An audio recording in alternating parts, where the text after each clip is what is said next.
As the morning mist lifted from the village of Arlandia, children gathered around the village's centerpiece, a mysterious stone maze, standing as tall as the trees and stretching as far as the eye could see. Every year on the day of the solstice, the entrance would reveal itself, and a brave soul would enter, hoping to find the legendary amethyst rose rumored to be at its core. This year it was young Elara's turn. Curious and determined, she had studied the stories of those who entered before her. Each tale was a puzzle piece, and she believed she'd uncovered a path that many had missed.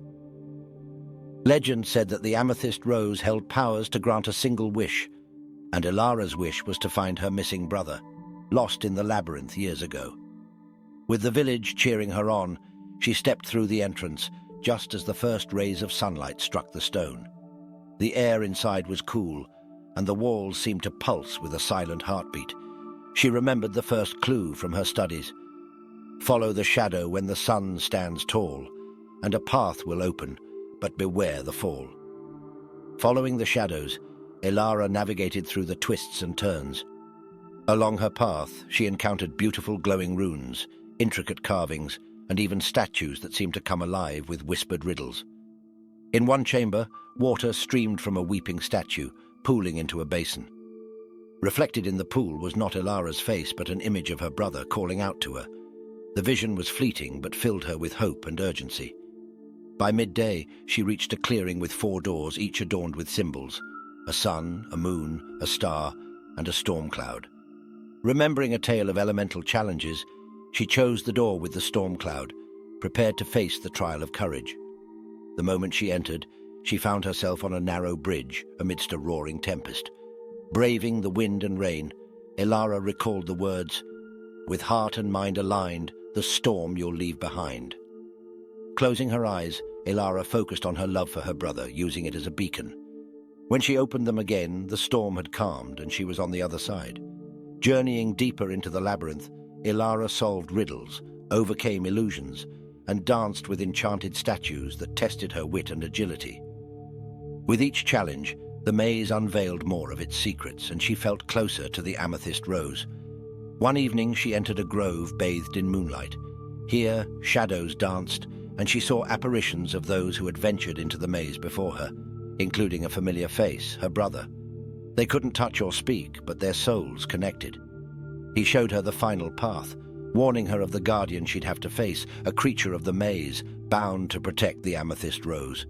The next day, standing before an ancient door, she took a deep breath and pushed it open. Inside was a vast garden, its beauty unparalleled, with the amethyst rose at its center. However, guarding it was the Minotaur, half man, half beast, its eyes filled with sadness and rage. Elara approached cautiously, realizing brute force wasn't the solution. The Minotaur wasn't an enemy, but a prisoner. Speaking softly, she promised to free it from its bindings if it allowed her to take the rose. To her surprise, the creature nodded. Elara plucked the rose and placed it over the Minotaur's heart. A magical energy flowed, breaking the curse that bound him to the garden. With the guardian freed and the amethyst rose in her grasp, Elara made her way back through the maze. The walls shifted, creating a straight path to the exit. The village awaited her return, but the maze's final magic was yet to unveil. Emerging from the labyrinth, she placed the amethyst rose on the ground. The petals spread open, revealing her brother, unaged, as if no time had passed since his disappearance. Their reunion was joyous and tearful. Her brother spoke of timeless realms and worlds within the labyrinth, where he'd been on his own adventure. And while he had missed home, he had also grown in ways unimaginable. The village celebrated their return with a grand feast. Tales of the labyrinth's mysteries were shared, with Elara and her brother at the center of the storytelling. Years later, the siblings stood before the labyrinth, now guardians and keepers of its secrets. Every solstice, they'd guide brave souls, ensuring no one would ever be lost again.